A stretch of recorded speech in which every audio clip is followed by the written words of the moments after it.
Assalamualaikum warahmatullahi wabarakatuh. Selamat malam. Selamat bersama saya Syed Ibrahim Syed Noh dalam rancangan Terus Terang episod yang ke-6, di mana dalam rancangan ini kita bersama-sama dengan tetamu kita bertanya, kita mengupas, kita meneliti isu-isu yang panas yang mana kita dengar secara terus terang daripada tetamu kita. Bersama kita pada malam ini adalah seorang ahli parlimen juga, ahli parlimen bagi Kelana Jaya, YB Wong Chen. Selamat datang, YB. Terima kasih. YB Wong Chen merupakan seorang ahli parlimen sejak pada pilihan raya umum yang lepas, 2013. Dan saya difahamkan juga YB mempunyai pengalaman sebagai seorang peguam. Telah mendapat apa dia panggil ini sebagai law degree lah di UK. Dan telah pun membuat praktis di Kota Baru, Kelantan. Ya, memang. Ya, dan tinggal di sana selama lebih kurang dalam 5 tahun di Kelantan. Lebih kurang 5 tahun. Dan boleh fasih berbahasa Kelantan. Boleh kecek Kelantan gitu. Baik. Itu hebat. Dan saya juga difahamkan YB banyak terlibat dari segi menghasilkan bahan-bahan polisi-polisi yang berkenaan dengan seperti polisi seperti oil and gas, ya.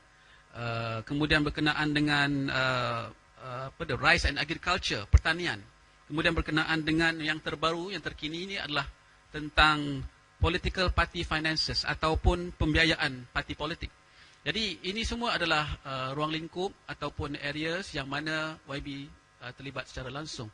Cuma pada malam ini saya ingin fokus sedikit tentang satu perkara yang YB laksanakan di kawasan parlimen YB, iaitu program kebajikan ataupun welfare. Boleh YB terangkan dulu tentang program welfare di kawasan parlimen YB tersebut? Okey, memang boleh. Tentang welfare ni, kita start daripada mula lah. Pada tahun 2013 lepas saya dipilih sebagai ahli parlimen, saya fahami bahawa saya mendapat dana daripada Kerajaan Selangor sebagai ahli parlimen sebanyak 250,000 setahun, ya, untuk digunakan untuk komuniti. Jadi tidak ada ahli parlimen yang lain yang ajar saya macam mana nak buat, program apa nak buat. Kita kena belajar, start from the scratch, ya. Belajar daripada mula lah. Lepas tu kita tengok kawasan saya ni, populasi tu besar, lebih kurang 350,000 sampai 400,000 penduduk, ya.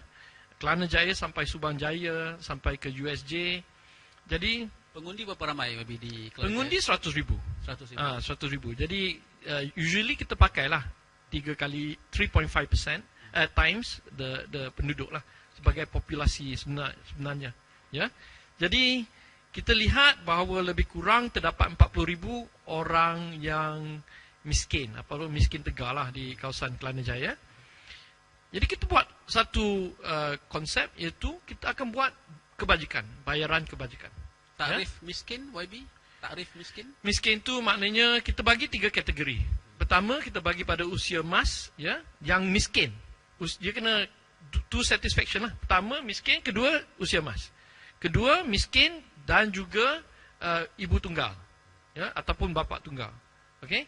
Yang satu lagi miskin dan juga mengalami kesihatan yang teruk lah, ya. Jadi dengan 3 kategori ini kita bermula konsep bulan kebajikan. Sebab kalau kita buka tiap-tiap hari untuk terima isu-isu kebajikan, ia akan mengambil terlalu banyak masa lah. Tak ada masa untuk kita buat dasar, untuk kerja-kerja parlimen. Jadi kita khaskan bulan kebajikan, iaitu bulan 6, ya. Dan bulan 6 ni bulan yang baiklah sebab dia biasanya bulan Ramadan ataupun dekat Ramadan, ya. Dan kadang-kadang dekat dengan Deepawali. Dan kedua-dua golongan yang termiskin adalah memang daripada komuniti India dan juga komuniti Melayu. Maknanya YB satu bulan dari dalam 12 bulan hanya satu bulan. Bulan Jun satu sahaja. bulan Jun Kenapa kita tidak fokus saja. Kenapa tidak semua sepanjang tahun YB? Tak boleh lah. Kalau kita buat sepanjang tahun, nanti program-program lain tergendala lah.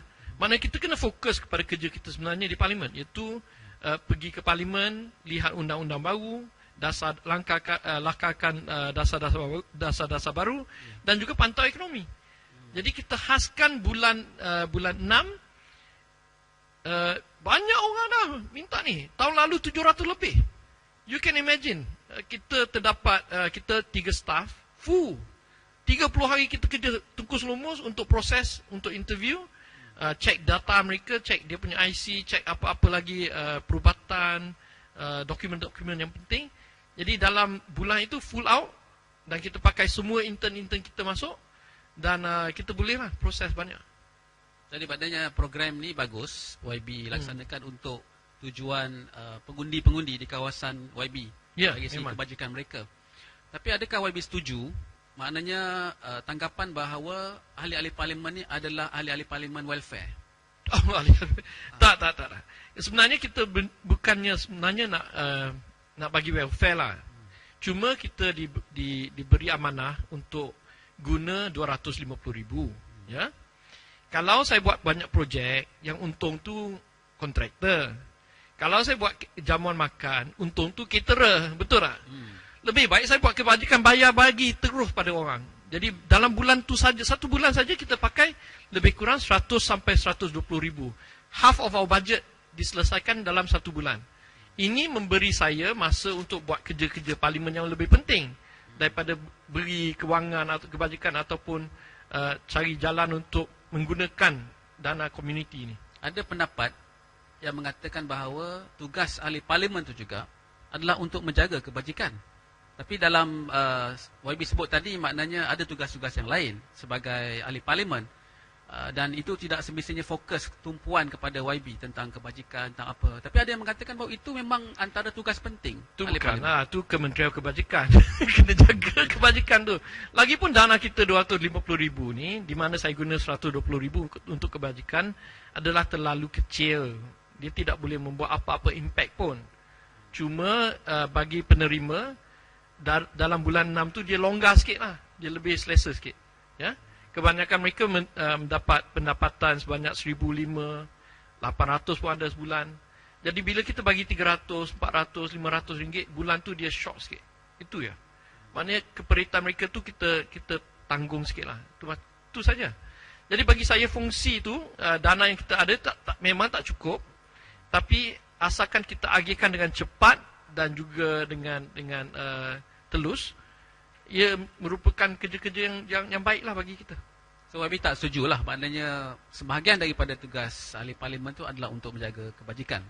Memang tak setujulah. Mengikut kata saya nak petik satu kenyataan yang dibuat oleh ahli parlimen Sungai Besar.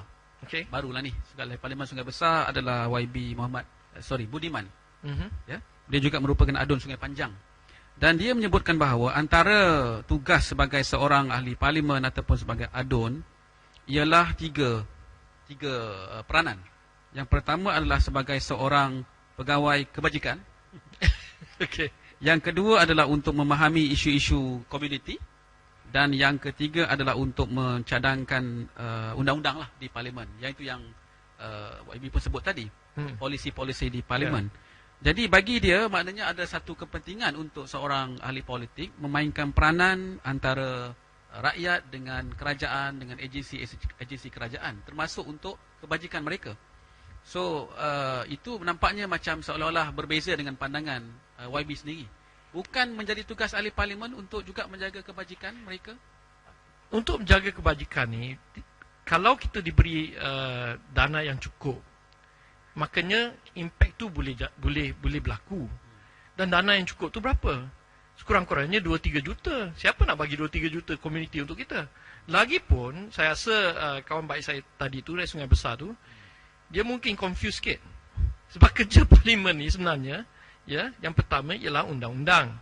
Bukan dia yang cadangkan undang-undang. Kerajaan cadang, kita sebagai pembangkang kena cek sama ada undang-undang ini betul atau tidak, boleh pakai atau tidak. Tetapi sebelum dia sampai ke parlimen, sepatutnya kita dikonsult early sebagai stakeholder. Ya? Jadi dia kena faham, kerja utama ialah undang-undang. Ya? Kerja kedua yang dia tak tahu langsung ialah kena pantau bajet kerajaan. Sebab tu kita ada sidang parlimen bajet. Ya? Kerja yang ketiga tu, kita kena fokus pada isu dasar-dasar. Sebab dalam parlimen kita kena debat isu dasar. Ya? So inilah 3 kerja utama. Sebagai ahli politik, sebagai ahli parlimen, 3 kerja utama tu clear. Sebagai ahli politik, you kena menang election, jadi you kena juga jagalah nama baik kawasan, kena attend function. Tapi nak bagi duit sebagai pegawai kebajikan itu bodoh, kerja bodoh. Betul tak? Itu tapi tidak menurut beliau beliau kata tak semestinya sebagai pegawai kebajikan itu memerlukan duit. Sebab bagi dia mungkin itu adalah dari segi bantuan facilitatekan, memudah cara kita buat juga. Itu okey. Maknanya dari segi itu YB faham tidak menjadi halangan untuk YB mainkan peranan sebagai pegawai kebajikan lah, dalam konteks untuk membantu. Okey, pegawai kebajikan tu pertama ialah isu tentang dana lah. Kalau kita banyak dana, kita kena pakaikan juga, diamanahkan untuk jaga duit ni. Yang paling senang tu bagi kebajikan, tapi mesti ada proses. Kedua ialah kalau seorang tu minta kebajikan daripada kerajaan tak dapat, kita boleh tulis surat untuk minta kerajaan bagi kelonggaran ataupun bagi conditional offer untuk membenarkan mereka menerima kebajikan. Maknanya kita appeal on their behalf. Jadi itu pada saya ialah isu kebajikan. Tetapi kalau kerajaan fokus kepada dasar-dasar, memastikan ekonomi itu berkembang, memastikan adanya equality of wealth, kebajikan ni ialah tidak diperlukan. Sekiranya semua orang kaya ataupun hidup mewah, hidup baik, siapa perlukan kebajikan? Kebajikan ni fungsi reaction kepada inequality dan poverty. Jadi baik ahli parlimen kerja fokus pada dasar-dasar ekonomi, pastikan bahawa ekonomi berkembang dan rakyat boleh terima lebih keuntungan ataupun lebih kesamaan ya. Dan ini akan membuat isu kebajikan defunct. Itu lebih penting. Baik, tapi ada juga kaitan di antara kebajikan ini. Kalau misalnya dalam konteks politik Malaysia sekarang, dia dikaitkan dengan rasuah, dikaitkan dengan politik pernaungan ataupun patronage. Itu semua adakah itu simptom-simptom memang tidak baik? Memang tak baik. Feudal system. Kita cakaplah senanglah feudal lah. Ya. Kalau rakyat selalu lihat ahli parlimen sebagai pegawai kebajikan ataupun lihat kita sebagai satu income source bagi mereka, maka habislah. Memang habislah. Dan ahli politik yang banyak duit ya ataupun terima dana yang lebih, dia akan gunakan untuk feudal system dia, memastikan kekuasaan politik dia berterusan. Ini adalah memang saya lawan lah. Walaupun saya pun kena juga bagikan duit ni ya, sebab saya diamanahkan 250,000. Jadi bagi saya bukan isu tentang prinsip dia. Isunya bagi saya bulan 6 satu bulan dalam bulan ni kita fokus, kita disburse the money as efficiently as possible. Secepat mungkin tanpa interupsi kepada kerja penting kita sebagai ahli parlimen. Dalam 11 bulan kita boleh fokus kerja parlimen, 1 bulan kita fokus kepada kebajikan saja. Okey.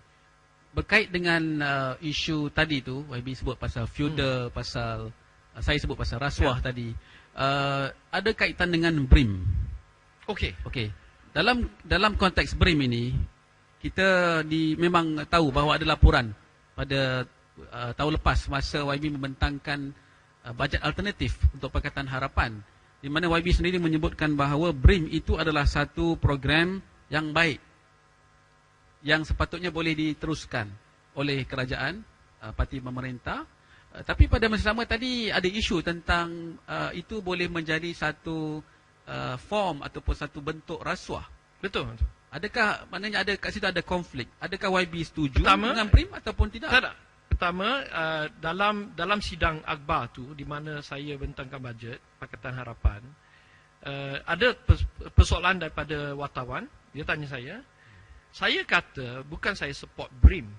Yang ni, BRIM adalah satu jenis targeted subsidy. Saya support konsep targeted subsidy.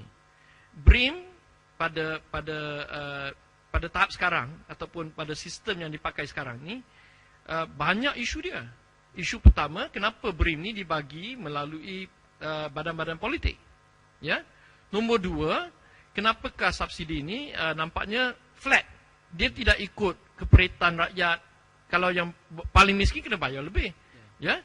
Dan konsep bayaran targeted subsidy ini memang diterimai oleh semua ekonomis, World Bank, semua kata dia memang functional.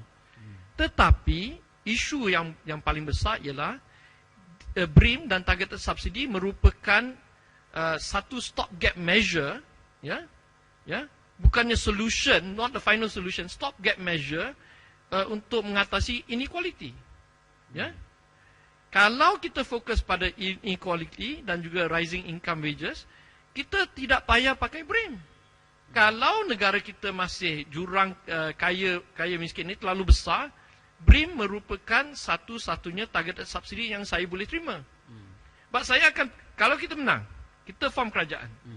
BRIM kita akan pakai selagi terdapat inequality. Tapi fokus kita ialah membasmikan inequality.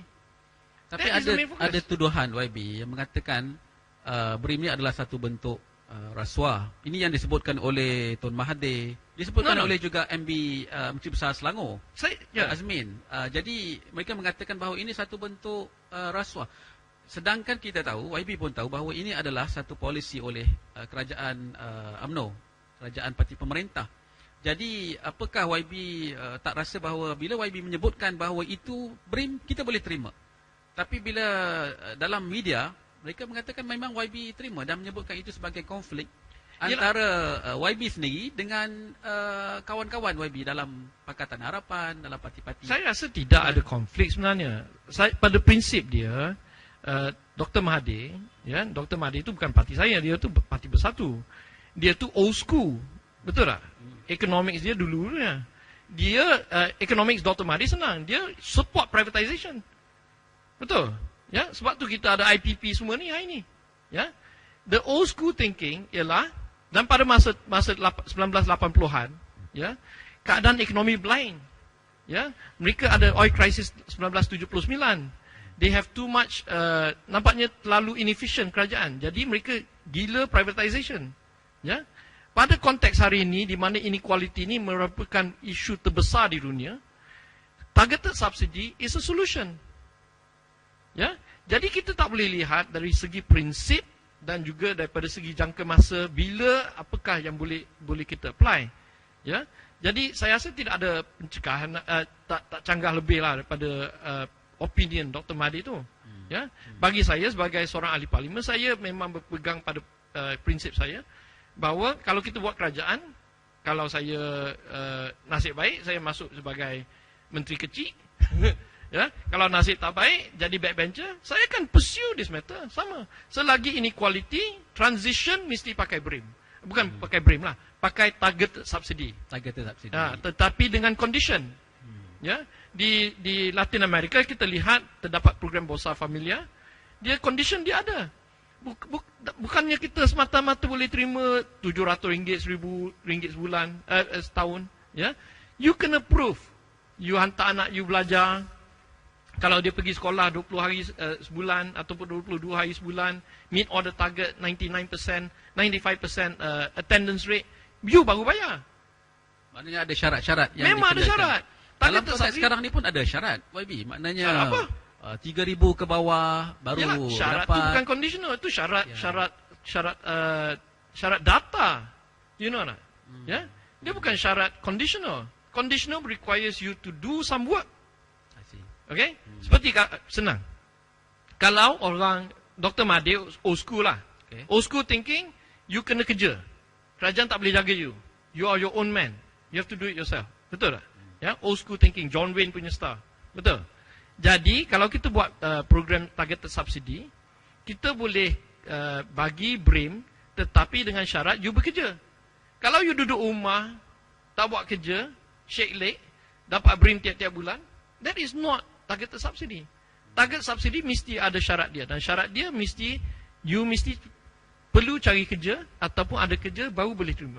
Apa beza yang YB sebutkan ini dengan program kebajikan yang YB buat di kawasan Parlimen YB itu sendiri? Maknanya iaitu pun adalah program yang kita memberi bantuan lah, kewangan kan? Oh, the difference senang lah, quantum ni kecil lah. Okay. Bagi kita sebab tapi konsepnya sama YB maknanya. Tak. Bagi saya, masalah tu ialah kita ada 250,000 untuk diberi untuk komuniti. Ya, kita tak boleh distract daripada kerja prinsipal kita itu untuk parlimen. Ya, jadi kita cari yang sistem yang terefisien, yang tercepat, dalam satu bulan tu kita clear semua duit itu. Jadi bagi saya, kita lihat masalah dan kita bukan untuk justifikasi lah, kita lihat masalah, kita tackle the problem.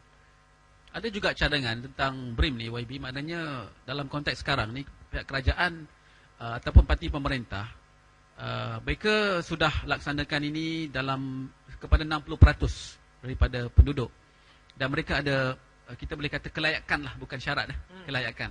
Maknanya syarat tu tidak adalah, tapi kelayakan. Tapi pada masa sama, yang memberikan itu ada unsur-unsur politik. Maknanya bila tiba pada pemberian BRIM itu, ia dilakukan oleh ahli-ahli politik, dilakukan oleh parlimen, oleh menteri dan sebagainya. Adakah itu bermasalah juga, punca masalahnya, ataupun macam mana pandangan? Itu memang masalah besar lah, sebab duit itu bukan duit daripada poket dia, dari poket politician. Duit itu poket daripada kerajaan, maknanya poket kita lah sendiri yang bagi. YB setuju kalau katakan tak payah ahli-ahli parlimen, tapi dia akan serah kepada pegawai kerajaan untuk laksanakan. Bagi pada pegawai kerajaan, kementerian yang buat. Dan bayar terus dalam bank lah, tak payah untuk ambil duit bagi luar. Jadi tak ada tugas lagi lah ahli parlimen, maknanya. bukan macam tu lah.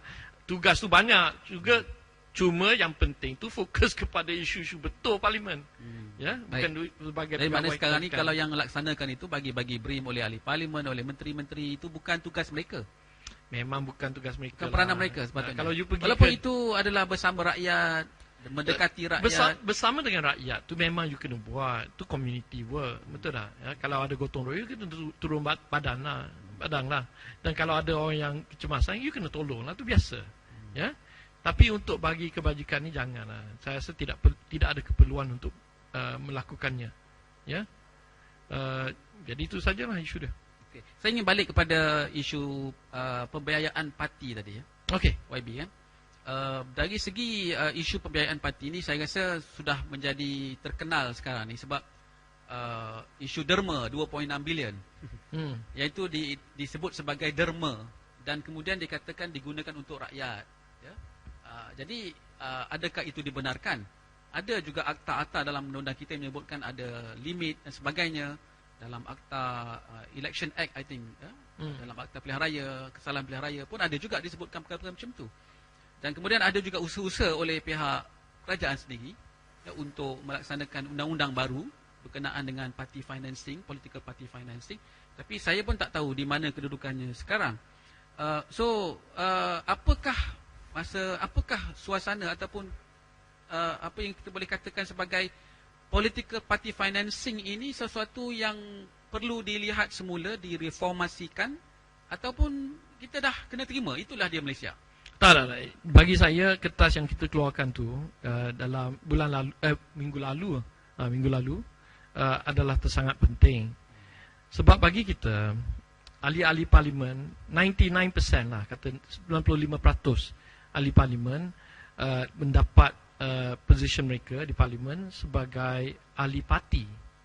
Ya? Kerana ahli parti. Kerana mereka bersama dengan satu parti ataupun berasal daripada parti.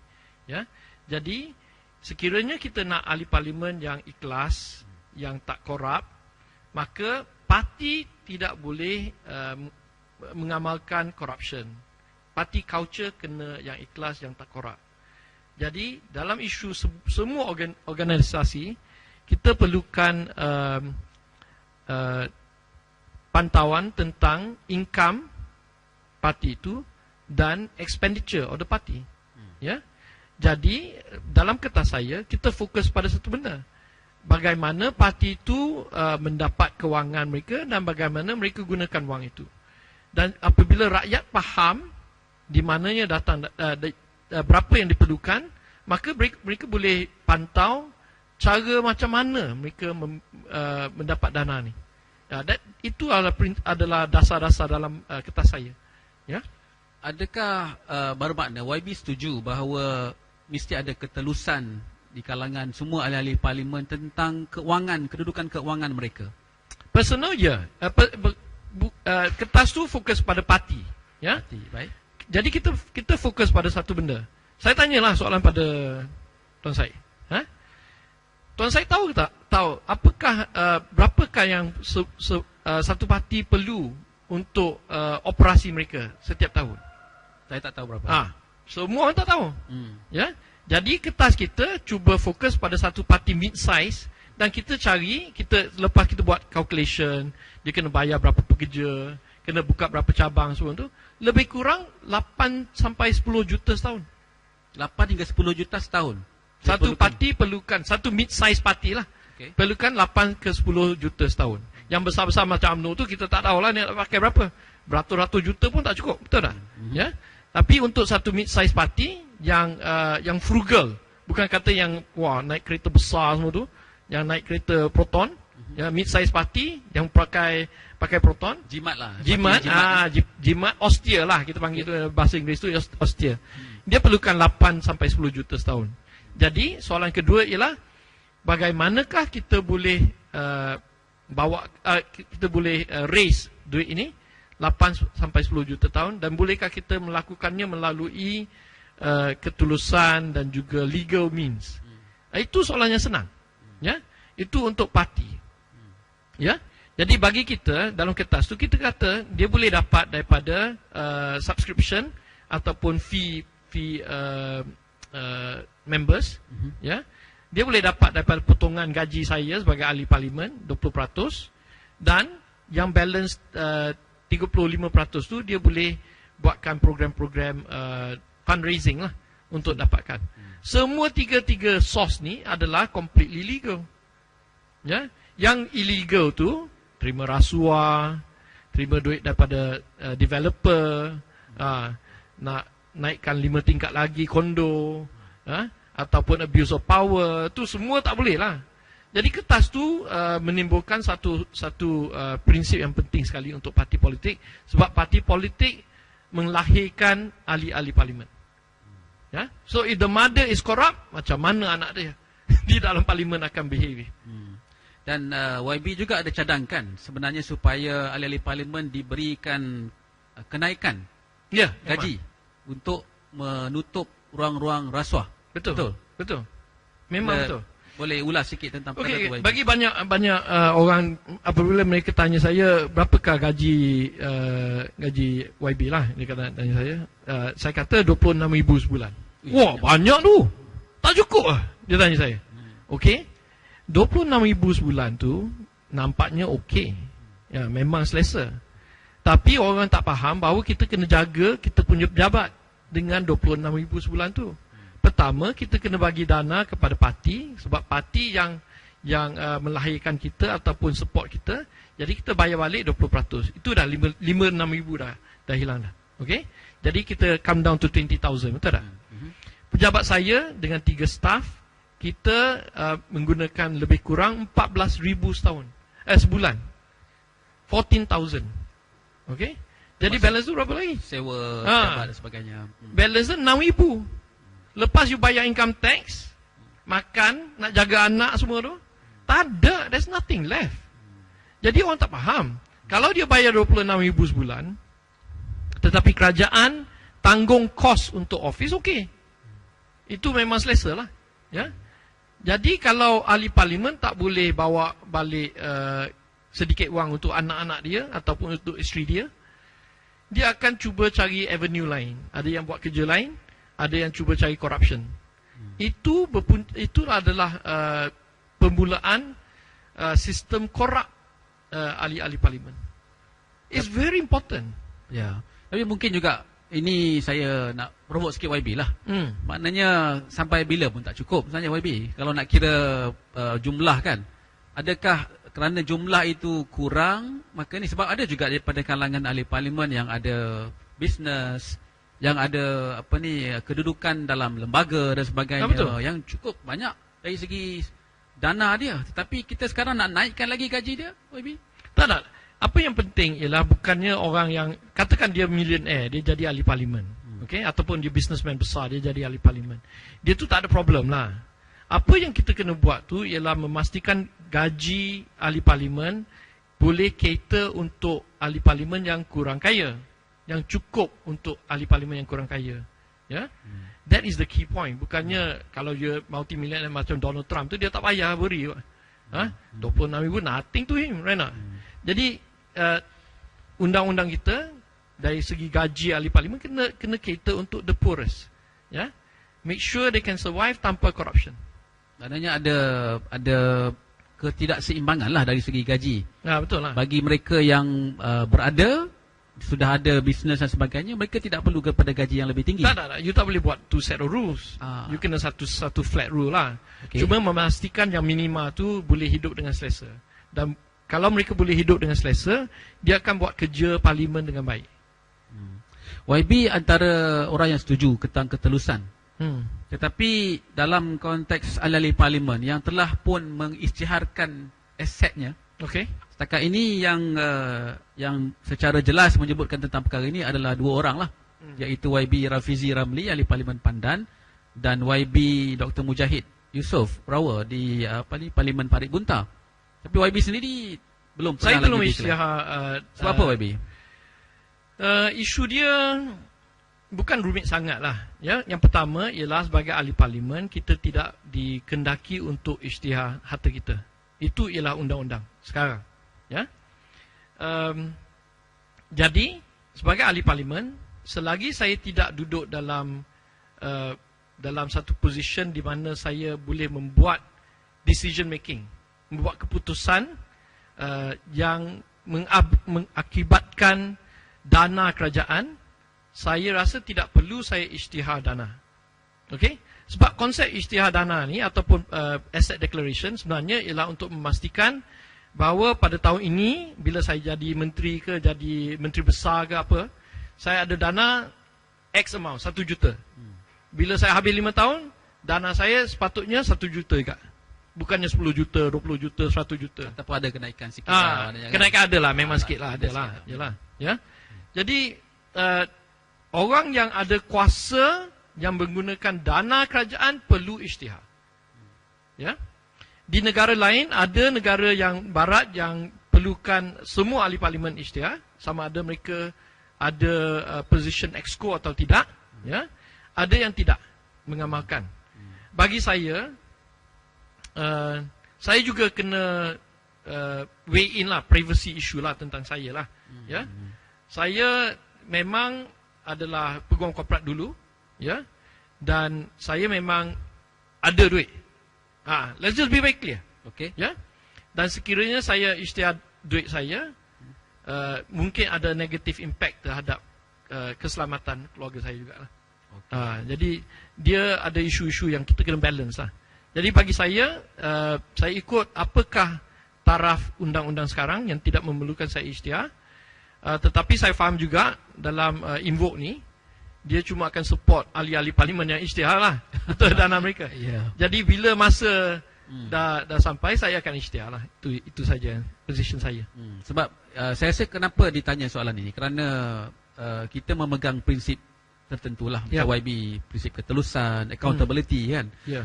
Tetapi pada masa yang sama saya rasa dalam suasana politik Malaysia sekarang, sedikit sebanyak mesti ada proksi, mesti ada kepentingan-kepentingan tertentu yang diambil kesempatan, ya, oleh orang di luar sana. Jadi oleh kerana itu aset itu boleh bertambah walaupun dia mungkin tidak memegang apa-apa jawatan, kedudukan dan sebagainya. Jadi saya rasa ini soal pokoknya YB. Kenapa orang kata mesti? Tapi betul, mungkin tidak dilaksanakan bawah undang-undang. Banyak benda juga undang-undang yang tak betul. So, adakah YB rasa okey mungkin tidak perlu memegang jawatan, tapi dalam masa terdekat ni YB akan isytiharkan? Saya rasa kalau diberi peluang untuk menjadi kandidat, ya, saya akan isytihar lah. Itu saja. Sebab itu saya rasa bagi saya the least I can do lah.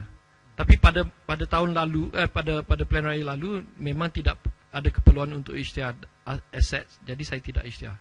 Ya. Dan kalau saya ikut path Rafizi Ramli dan juga Dr. Mujahid, dia mungkin menimbulkan beberapa pertanyaan tentang kewangan, kedudukan kewangan saya pribadi saya.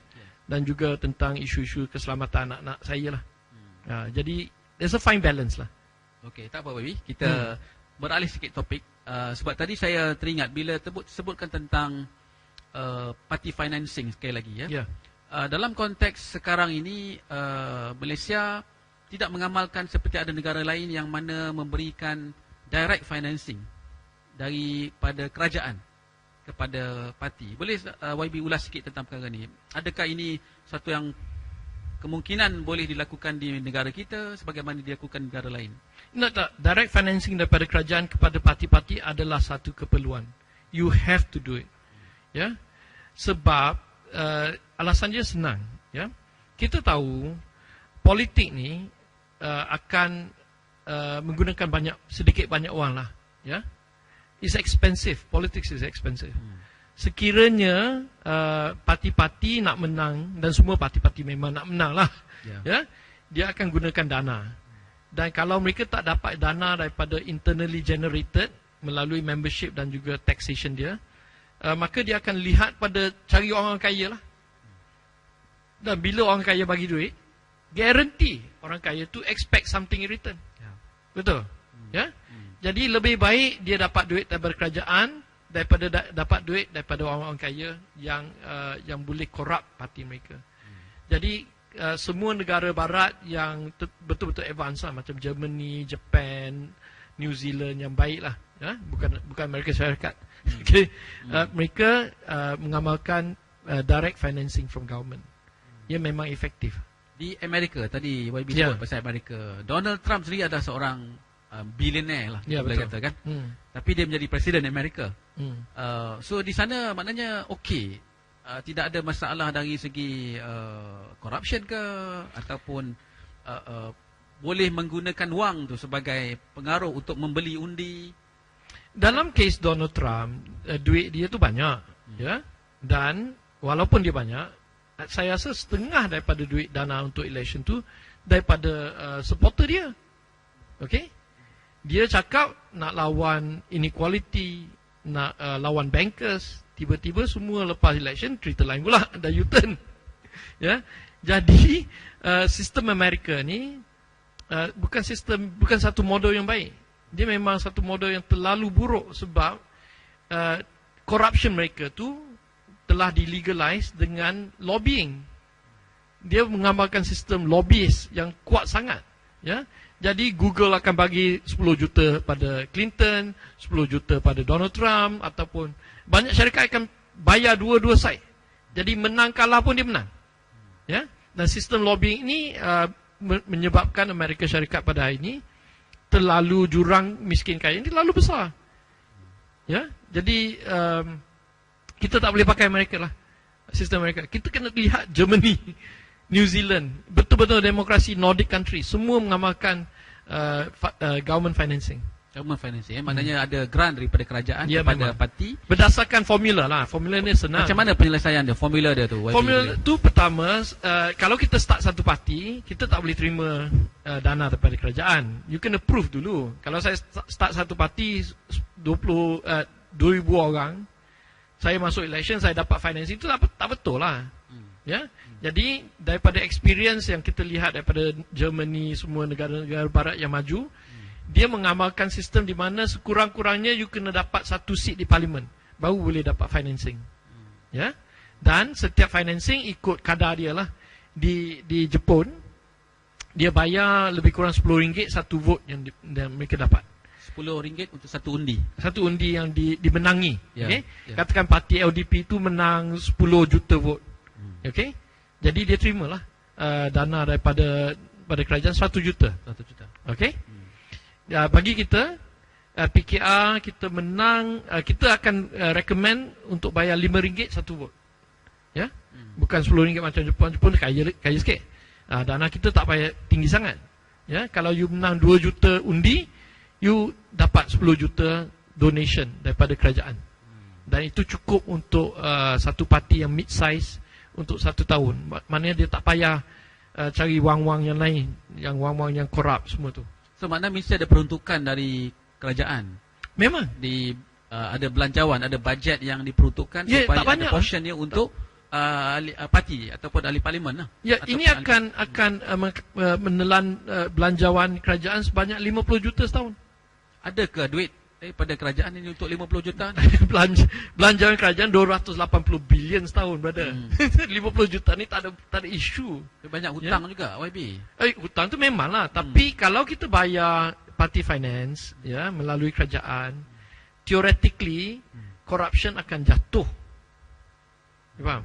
Ya. Jadi what we call dalam bahasa Inggeris ni penny wise pound foolish, ya. Kalau kita jaga 50 juta tak nak bagi pada parti-parti, kita akan hilang 20 bilion setahun corruption. Kalau kita bayar 50 juta setahun, memastikan ahli-ahli parti-parti dan ahli-ahli parlimen tu boleh hidup tanpa korupsi, kita mungkin jimat 50 bilion setahun. 20 bilion setahun. Tapi mungkin juga ada yang tamak YB. Ya memang. Tapi sekurang-kurangnya kita pastikan majoriti ahli-ahli parlimen tidak korup. Memang ada yang jahat tu memang jahat lah. Jadi 1 juta pun tak cukup. Betul bila pun tak cukup lah YB. Baik YB, saya beralih sikit dalam segmen terakhir sikit ni tentang mungkin ada kritik-kritik yang jelas yang telah YB sebutkan tentang TPPA. Ya. Ya, dan kita tahu baru-baru ni bila Donald Trump jadi Presiden Amerika, maka antara executive order dia adalah untuk memansuhkan apa-apa rundingan tentang TPPA. Adakah maknanya dengan itu YB rasa gembira? Maknanya sekarang ini sudah lagi tidak ada TPPA dan maknanya isu itu sudah selesai. Maknanya Malaysia okey, tidak akan ada masalah lagi berkenaan dengan pelaburan, dengan trading. YB juga adalah Ketua Biro Pelaburan dan Perdagangan Parti Keadilan Rakyat. Sistem kita senang. Isu TPPA ini ialah kita support free trade. But the free trade must be fair. Itu ya. Apa yang TPPA kata dia free trade tu, I think that is just a blatant lie. Sebab attention kita, saya sebagai peguam, training kita ialah baca detail. Ya. You boleh kata kereta ni kereta Rolls Royce. Buka enjin, you tengok semua rosak dalam. Ya. Jadi dia kata TPPA ni free trade. Dia baca betul tu, mana ada free trade dia. Ya. TPPA ni talks about protection and guaranteeing corporate interest and corporate profit. Mana ada kita buat kerja business guarantee boleh profit punya. How can we sign an agreement? Tu gila tau. Dan lagipun apabila kita lihat dari segi free trade, negara yang miskin perlu diberi lebih support ataupun protectionist measure supaya mereka boleh kejar negara barat yang kaya. Ya. Isu yang sama di antara manusia adalah isu yang sama di antara negara-negara. Jurang kaya miskin manusia, jurang kaya miskin negara-negara perlu corrected lah. Ya. Perlu dibetulkan. Jadi dari konteks itu kita lihat isu TPPA. Ya. Ya, saya gembira bahawa TPPA ini sudah cancel di bawah Donald Trump. Tetapi malam-malam baru-baru ni kita tak boleh tidur lagi sebab Donald Trump ni kita tak faham apakah trade policy baru mereka. Ya? Adakah dia akan start satu trade war? Kita minta free but fair trade. Donald Trump akan destroy trading itself. Trade. Dan ini merisaukan semua orang. Jadi bukannya solution untuk Malaysia kalau macam tu YB? Tak ada solution sebab kita sebenarnya ialah ekspor, negara ekspor yang kita banyak kecil bergantung. lah. Kita ekspor banyak lah. Ya, jadi kita kecil. Cuma kita kena lihat dalam trade war ni, kalau ia berlaku di antara Amerika Syarikat dan China, we have to pick a side. Yang tu yang paling merunsingkan saya. Sebaiknya the best preparation ialah memastikan kita sendiri sebagai satu negara itu kita kuat. Financial kita kuat. Ya. Macam Dr. Mahathir lah. Masa Dr. Mahathir jadi Prime Minister, negara kita kaya. Jadi tak ada orang bully kita. If the international trade rules change, kita boleh survive sebab kita kaya. Sekarang kita berhutang banyak, negara kita miskin, pimpinan Najib ni tak elok. Ya. Kita dalam posisi di mana apa yang berlaku dalam dunia, kita tidak boleh lindungkan diri kita sendiri. Jadi that is the worst thing. Jadi maknanya kalau kita nak continue export kita kuat, kita kena repair governance dalam negara kita dulu. Maksud tu kepada rakyat biasa ni apa maksudnya tu, YB? Maknanya Maksudnya tukar kerajaan lah. tukar kerajaan. Tukar kerajaan, cari pimpinan yang lebih baik, ya. Kita mulakan sistem ekonomi untuk memperbaikikan kedudukan kita sendiri. Jadi apa yang mari, sama ada China ke Amerika ke, kita boleh pegang kepada apa yang penting pada kita tanpa menjual kepentingan negara kepada Amerika ataupun kepentingan kita pada China. Baik. Saya ucapkan terima kasih kepada YB Wong Chen, Ahli Parlimen Kelana Jaya, dengan pencerahan yang beliau telah berikan. Kita akan berjumpa lagi dalam episod kita yang seterusnya, iaitu episod yang ke-7 nanti dengan tetamu-tetamu yang lain. Saya harap ramai daripada kalangan penonton FB Live ini boleh memberikan pandangan, komen supaya kita boleh tambah baik lagi dari segi rancangan kita pada masa-masa akan datang. Saya ucapkan terima kasih sekali lagi. Assalamualaikum warahmatullahi wabarakatuh. Selamat malam.